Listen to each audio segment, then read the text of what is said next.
Hello there guys, welcome to another of my live videos, and on this video tonight I am going to be giving you an update on some more transfer news, keeping you up to date with what players are linked with Manchester United, and as you are all aware, there is a host of players on our agenda and that, but Solskjaer hasn't really commented on the speculation because, like I said, we are linked with a lot of players and that.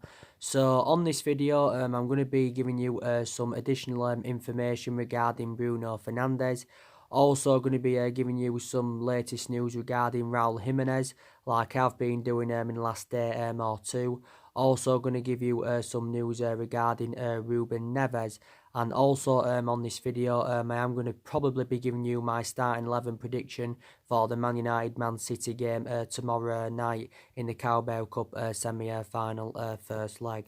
So the first topic of the development I'm going to start with is Bruno Fernandes. Now, according to numerous reports. This is from the mainstream media. They are now reportedly saying that Man United have revived their interest in Bruno Fernandes. Now, obviously, last season, Man United were relentlessly linked to him.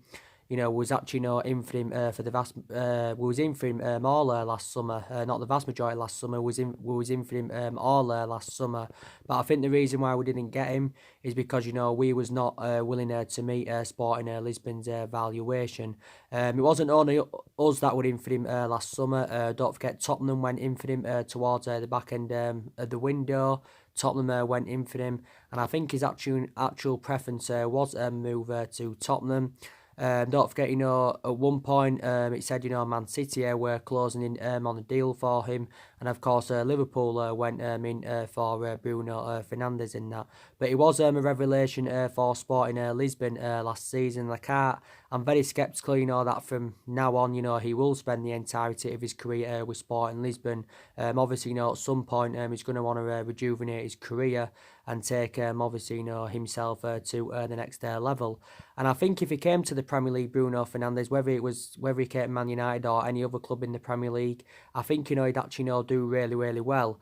I think, he'd actually, replicate, what he has been doing with Sporting Lisbon in the couple of years or so he has been there. Because I think now he's into his third season with Sporting Lisbon. Now, also, I think it mentioned in goal not too long ago, they said, that we've actually, instructed scouts to, numerous scouts, I think it is, to go to Portugal to watch Bruno Fernandes in action, where we've either instructed them or they're already there now and that. But I think, like I said, he would be the right calibre player for Manchester United. He's predominantly an attacking midfielder. Bruno Fernandes is 25 years of age, so he is actually now nearly in his prime, and he has still got a lot of years ahead of him in that. I think he's rated at around £85 million. So obviously, we're going to have to pay a substantial amount, to obviously, convince Sporting Lisbon to offload him. So obviously, we're going to have to pay more than what we paid for Harry Maguire, because obviously, we paid around £80 million for Harry Maguire. He's the second most expensive signing at the football club and that. But I think actually, the rumours have only just started to emerge about Bruno Fernandes because we haven't heard out for a while. But I think, we're very sceptical, that we are going to get our number one target. So we're not so confident that we're going to get James Maddison. Obviously, recent reports said that Christian Eriksen is on the verge of joining Inter Milan for around £20 million. But, we've got to get two midfielders in, because I've got element of concerns about our midfield, and we look very exposed in that midfield. Following the injuries of Paul Pogba. Paul Pogba is out for 3 to 4 weeks, like Solskjaer confirmed. Obviously, McTominay is out until February. So, like I said, the only midfielders we can rely on at the moment is obviously Fred, Pereira, Matic. Also, Fossil Mento is being considered for that midfield role when he does come back from injury, and he is closer to returning from injury and all that. Bruno Fernandes, but I do like him a lot. Like I said, he's still got a contract with Sporting Lisbon until 2023. Obviously, when he was younger, he actually spent the entirety of his career in Italy. Obviously, you know, he played for Novia, obviously played for Underneath, also had a spell with Sampdoria. So is there any chance, you know, that Manchester United could get him in this January transfer window, or maybe, you know, in this year's summer transfer window, you know, hopefully. But you know, I think it would be good for us because he can create chances, he can score goals, he can provide in that. But it actually said last summer, you know, because obviously, you know, last summer, you know, there was a lot of talks about Paul Pogba leaving and that, and it did say, you know, disregarding what happens with Pogba, you know, it wouldn't have affected, you know, Bruno Fernandez coming to Manchester United anywhere, you know. But yeah, that is the latest news regarding him. Now, recent reports I think emerged out this morning, saying that, you know, we are eyeing a double swoop for the Wolves duo, Raul Jimenez and Ruben Neves. Now, I updated you about Raul Jimenez yesterday, and reports are saying that, you know, we've made initial contact, you know, regarding, you know, both players making a transfer to Manchester United. I think we've actually been in negotiations with Ruben Neves's representatives in that. Now, like I said, you know, Solskjaer, you know, was aware of the speculation about Raul Jimenez and that, and like I said, he hasn't really reacted to his comment. He hasn't really reacted, you know, to the speculation. That he hasn't really commented on it. But it fueled more speculation because Nuno Santo, the Wolves boss, recently came out and admitted that, you know, actually, you know, Raul Jimenez could leave in this January transfer window. And Solskjaer, of course, you know, was delighted with the performance he put out, you know, in our 0-0 draw against Wolves in the FA Cup recently. He obviously, you know, came on as a sub, but I've got to be honest, he actually, you know, made an impact. Obviously, you know, we're seeing Raul Jimenez as a replacement for Romelu Lukaku. Also, Alexis Sanchez, because you can say since their departures, we have looked very exposed in that attacking line and that. Raul Jimenez is 28 years of age, so he's actually now in his late 20s. He is an out-and-out number 9, but he's a prolific goal scorer. And he's proven in the Premier League. You know, he's proven in the Premier League he can hold up play. You know, I think he's got that finishing asset. And, you know, I think for Wolves in the Premier League, he's made around 59 appearances and scored 21 goals. I think he's on 17 goals this season for Wolves, is Raul Jimenez. You know, but reportedly for us to have any chances of getting Raul Jimenez, this is come out just recently from a couple of reports, we will have to pay in the excess of £100 million. This is, of course, what Wolves are demanding in that. £100 million, you know, is a hell of a lot on that. Obviously, you know, if we were to pay £100 million for him, he would be our most expensive signing, because our most expensive signing at the moment is Paul Pogba, who we paid £89 million for. But I think he's actually, you know, put in a request saying, you know, that he's keen on a move to Old Trafford, you know. But he's been at Wolves now for quite a few years. Like I said, you know, Wolves got him on a permanent transfer. I think, you know, they paid around £30 million for him, because initially, you know, was on loan with Wolves. But I've got to say, he also did well on his loan spell with Wolves. You know, Wolves is actually, you know, he's at his third club, because obviously before he was at Wolves, he was at Benfica, Atletico Madrid, and he actually, you know, was in America's youth system and that. So yeah, there's been a lot of speculation going on about Raul Jimenez in the last couple of days and that, but we're actually, you know, seeing Raul Jimenez as an alternative to Erling Haaland, because don't forget, Erling Haaland was our number one priority target. But obviously, you know, we've missed out on Erling Haaland, because obviously, you know, it got confirmed recently that he's joined Borussia Dortmund for just 17 or is it 18 million pounds. That was his actual, you know, buyout clause. So obviously, you know, from our perspective, you know, Erling Haaland definitely, you know, would have been a much cheaper solution than Raul Jimenez and that. You know, and he's obviously, you know, got a 4.5-year deal with Borussia Dortmund until 2024. But it's a shame that we didn't get Erling Haaland in, because, like I said, he's a very good player. He did well with Red Bull Salzburg, and plus he's played under Ole Gunnar Solskjaer's guidance. So also that's the beneficial thing in that. So yeah, there's a few alternatives, you know, because obviously, you know, we missed out on Erling Haaland. Now we'll talk about Ruben Neves. Now, I've always been an admirer of Ruben Neves. I think I've mentioned him before on a couple of my videos, not many on my videos and that. I can't really estimate how much Ruben Neves would cost. I think he'd probably cost quite a bit, maybe 50, 60 million pounds. I don't know. But there's been reports today saying, that we're also looking to recommend him in from Wolves.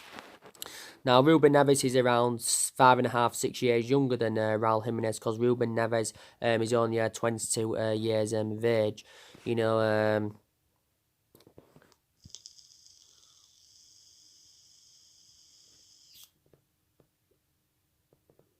22 years of age and that, and Wolves is only the second. It's only his second team, because before he was at Wolves, he actually was at Porto and that. But I've been impressed with some of Ruben Neves's performances this season and that.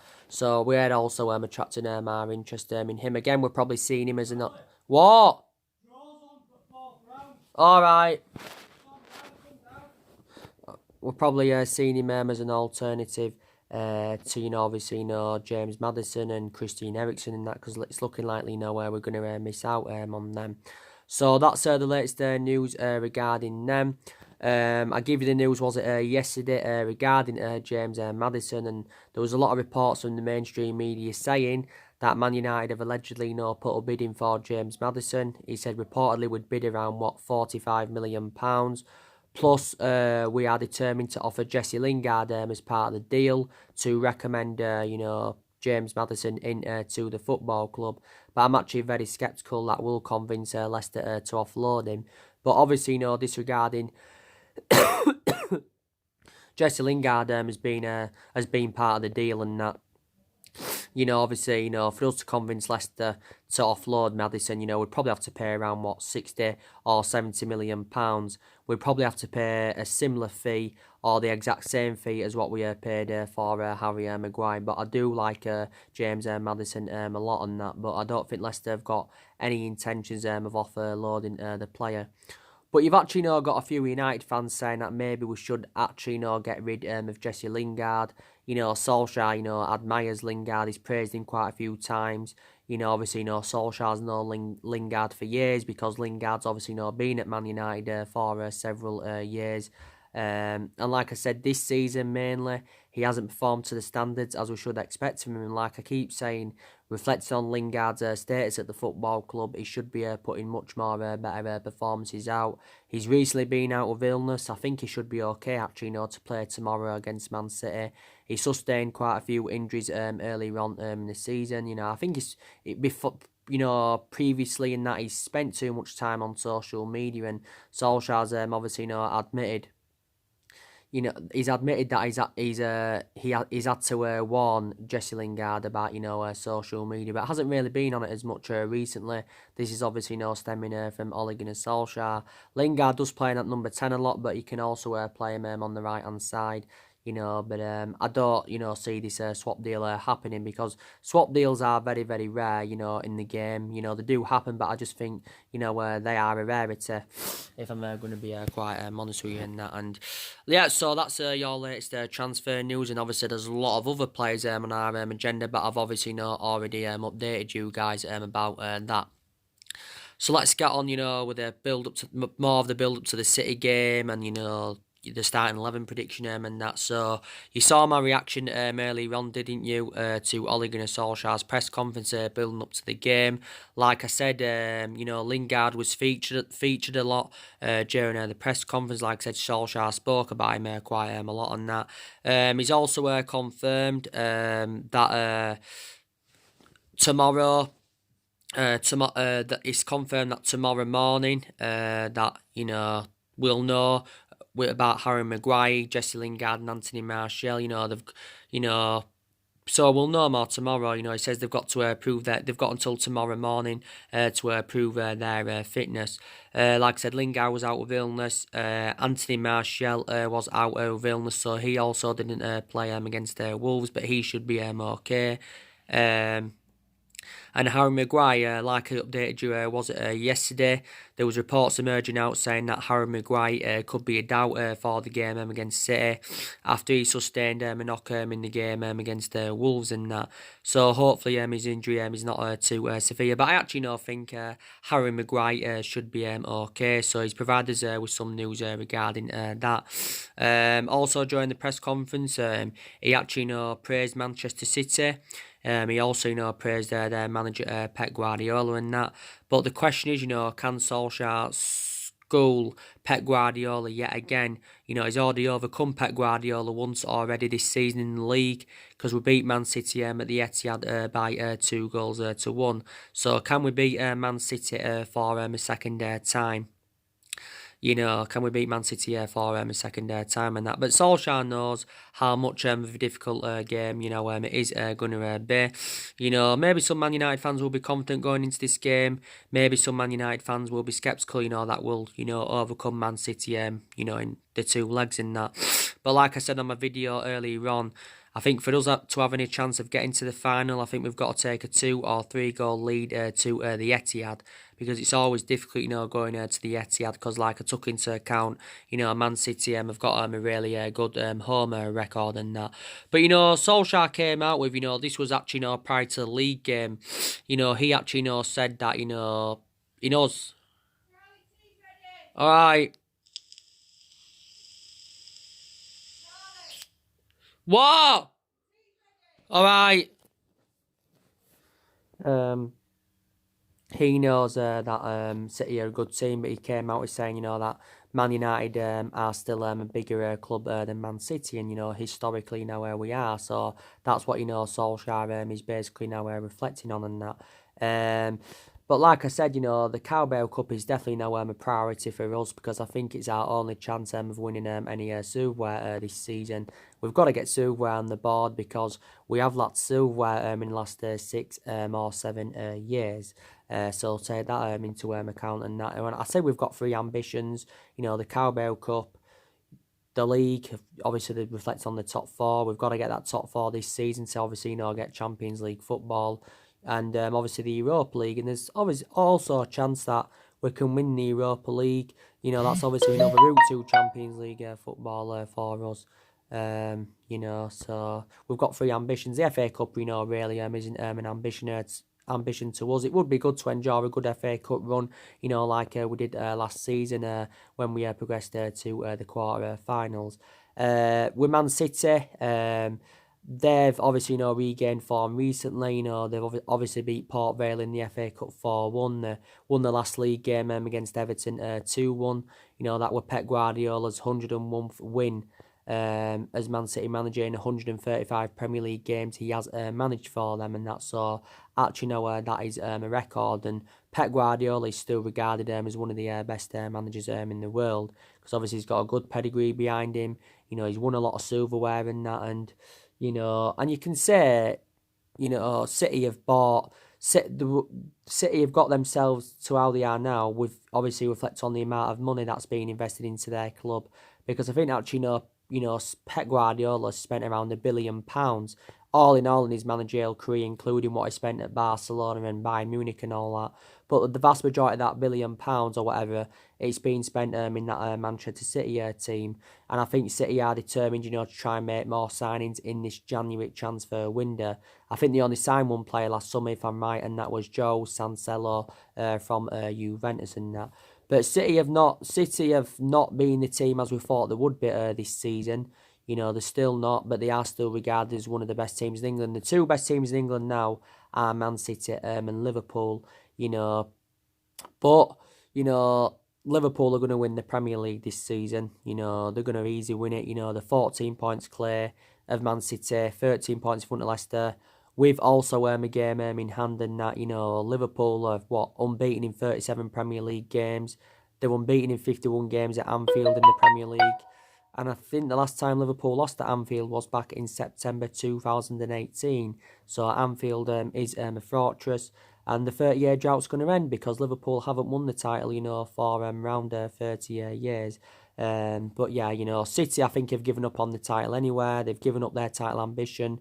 and I think City are hopeful, you know, that they can finish runners up. So obviously it's between City and Leicester, you know, for second in that. But City are still very, very good in the Carabao Cup. You know, like I said, they've won it in the last 2 seasons. You know, they're beating Chelsea last season, was it, in the final on penalties. The season before, they're beating Arsenal by 3 goals to nil. And they've won it the 4 times out of the last 6 seasons. So take that into account. Like I said, you know, City, don't forget, won the domestic treble last season. That was a very, very good achievement to their standards. You know, not many teams win the treble. It was an English domestic treble. So they basically replicated, you know what, well, they replicated what we did back in 1999 because ours was a treble, but obviously, no, ours was a different treble to Man City's and that, you know. You know, obviously they won back-to-back Premier League titles. They were looking to win their 3rd back-to-back title this season, but obviously, now that's looking likely it's not going to happen. And that, you know, we're the only team, I think, in the Premier League area that is, especially, you know, who's won 3 back-to-back titles, because we won it in 07, 08, and 09, and that, you know, don't forget about that, you know. But yeah, definitely know Solskjaer will make changes, you know, in the City game, you know, from the 0-0 draw with Wolves. I'm convinced Wan-Bissaka will be back at right back. Luke Shaw, I think, has also been ill as well. I forgot to mention. He was also injured earlier on this season. But I think, actually, no, as it's a Carabao Cup game, I think Williams will start at left back, because I think now Solskjaer views Williams as his first choice left back. He'll either go with Fred or Matic in the midfield, or it will be Pereira or Matic, or Pereira or Fred. Could be actually no Fred and Matic this time. It was Pereira and Matic, I think, in the game against Wolves in that. Rashford will start this game. He didn't start against Wolves, but he came on. And I presume, you know, that Anthony Martial will be back in the team as well. So he will make quite a few changes, definitely.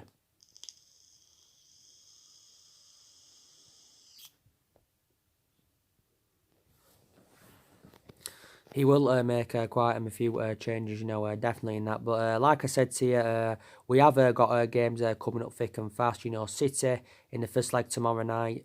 You know, like I said, the second leg at the Etihad is on the 28th. That's towards the end of this month. We've got Norwich coming up as well at home.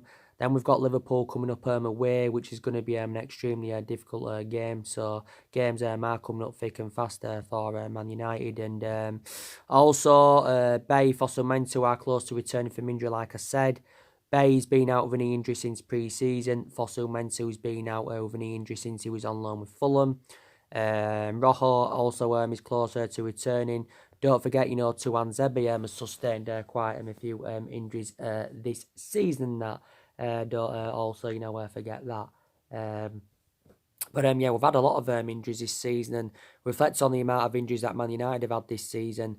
Obviously, you know, we've had to make alterations in the squad anyway. Reflects on the amount of injuries that Man United have had. But more injuries now are coming onto the horizon, you know, and it's bad what's happened, obviously, you know, to Paul Pogba and McTominay. So now we'll get on with the starting 11 prediction, like I said, for this game. Obviously, I think David De Gea will be back in goal. Obviously, you know, he didn't starting goal against Wolves. It was Sergio Romero against Wolves. He actually did quite well. He made quite a few good saves, did Romero, in the game against Wolves. I think Romero's made about 7 appearances this season, but he's our second choice goalkeeper. So De Gea will be back in goal. But it'll be 4-2-3-1 as well, because Solskjaer's been going with that formation on a regular basis this season. Some games it seemed to have suited our standards, but I think the vast majority of our games it hasn't really suited our standards. So I think Solskjaer should be determined to try another formation, maybe revert back to the 3 at the back, or maybe, you know, go with a 4-3-3, you know, something like that. But yeah, Bissaka at right back, Lindelof and Harry Maguire as a centre-back partnership. Obviously, if Harry Maguire, you know, isn't fit enough, which I think he will be anyway, we'll obviously know more tomorrow. It probably will be Lindelof and Jones, I should presume, but it'll be Lindelof and Maguire, I think. Left back will be Williams, Brandon Williams at left back. The midfield, I think it will be Fred and Matic more than likely, or Fred and Pereira. I'm going to go with Fred and Matic. The 3 attackers, I'm going to say Daniel James on the left, or Daniel James can go on the right, either one. Daniel James on the left, number 10. I don't think Mata will play this game. He could be involved, but I don't think he'll start. So I'm going to probably say Jesse Lingard in number 10. Probably Rashford on the right and Anthony Martial up top. I said there may be a chance Mason Greenwood could start this game as well, because obviously Greenwood has obviously played a lot of games. He's obviously started a lot from the starting, like the Carabao Cup and the Europa League, but maybe won't start this game against City. But again, could be involved in the game. I think we need to start playing Mason Greenwood more regularly. He hasn't. His appearances have been limited from the start in the Premier League. I know he's made a lot of substitute appearances in the Premier League, but he's only started a couple of games from the start. And, Mason Greenwood, he's only 18 years of age. And I don't think he's on, like Rashford or Martial's level yet. But I think he'll emulate their level as he develops more. Probably, will, even overtake them, to be quite honest with you in that. So that is your starting 11 prediction for this game. And, Solskjaer, recently come out and said, he expects a successful 2020 with Manchester United. We're hopeful that we can enjoy a better year this year than what we saw for the vast majority of last year. Because for the vast majority of last year, we was really inconsistent. And Solskjaer was recently speaking about that, saying that, if we can find that consistency, then he believes that the club can get the top four. That would be very good to our standards now if we could get that top four this season. I think it'd build more momentum and it'd put more confidence in the team, and it would be the next step for Man United in that.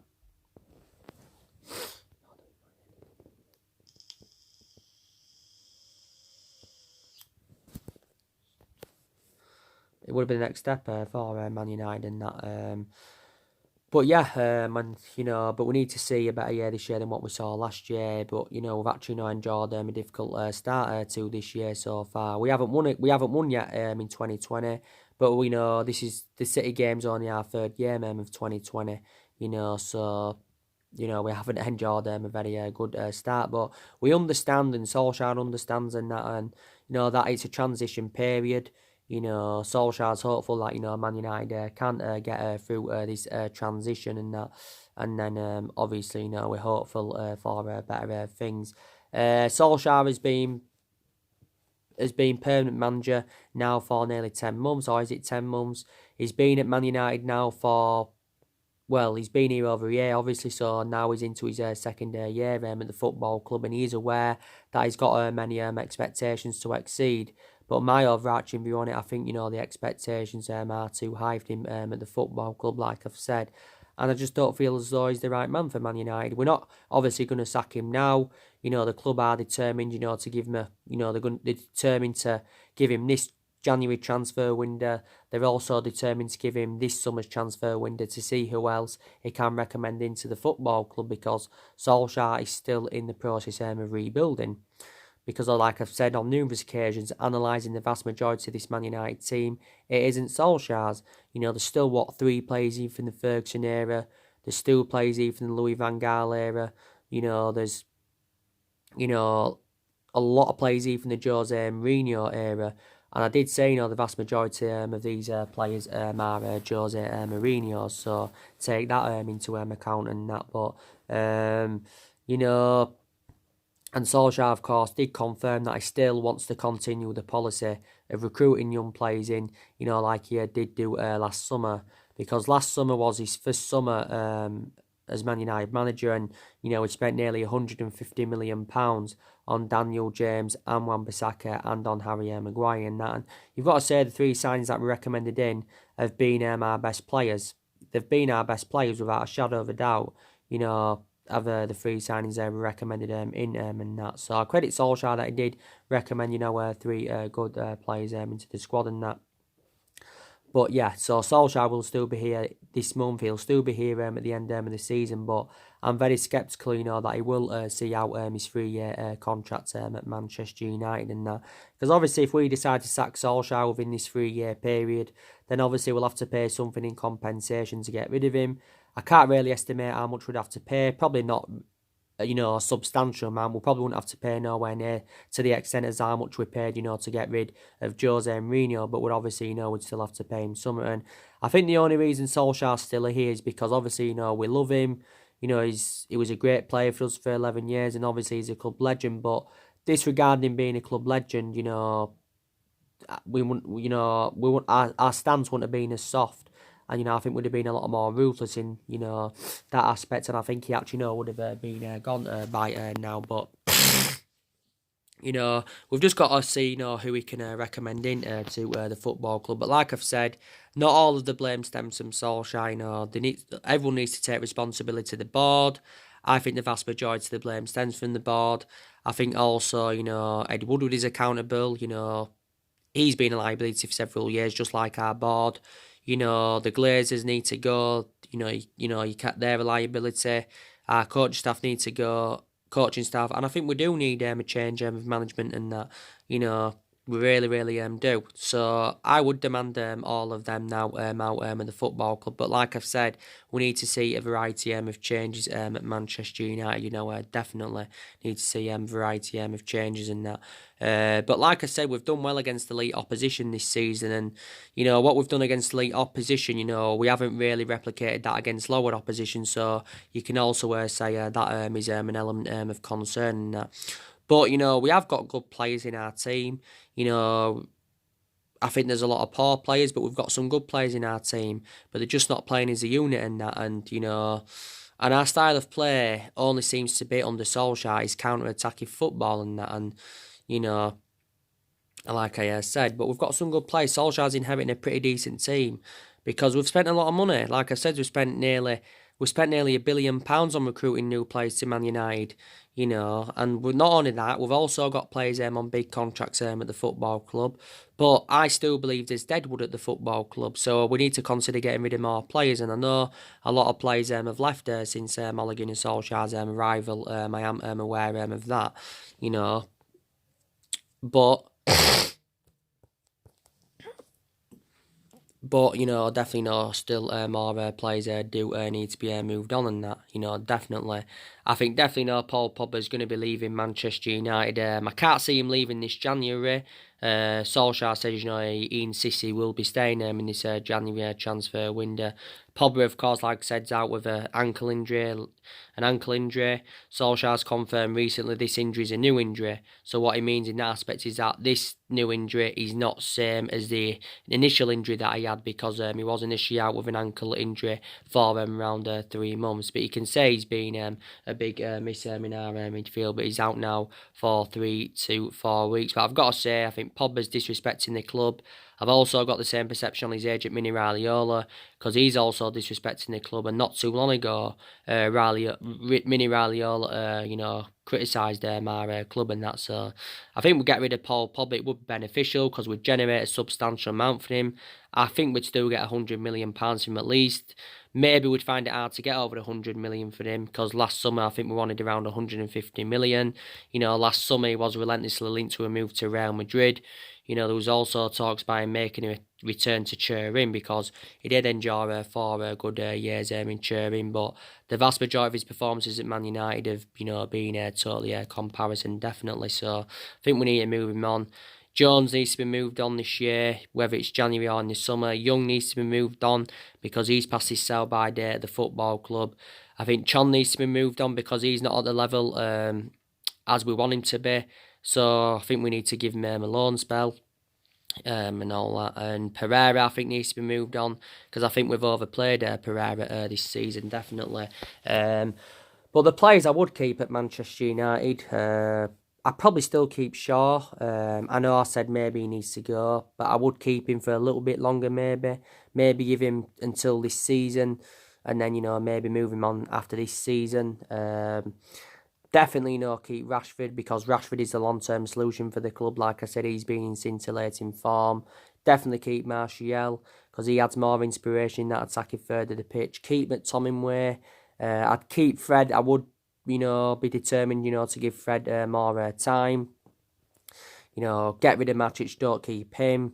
Obviously keep Maguire, keep Victor Lindelof. So there's still a lot of players now I would definitely know keep at Man United, definitely in that. So, yeah, so that's everything to update you guys with today. So like I said, I give you the update on the transfers, give me my starting 11 prediction, and also, you know, I want to keep you up to date of everything else that's going on. Drop your comments, likes below on the channel. I will be on, guys, some point tomorrow afternoon, you know, with a couple of more videos and that, and my reaction for the game. I don't think it'll be on the same night. It won't be on Tuesday night after the game. It'll probably be sometime on Wednesday morning, or it will be a Wednesday afternoon. I will be doing my match reaction. Like I said, take care, God bless, guys, and I'll see you all again very, very soon. Thanks for watching.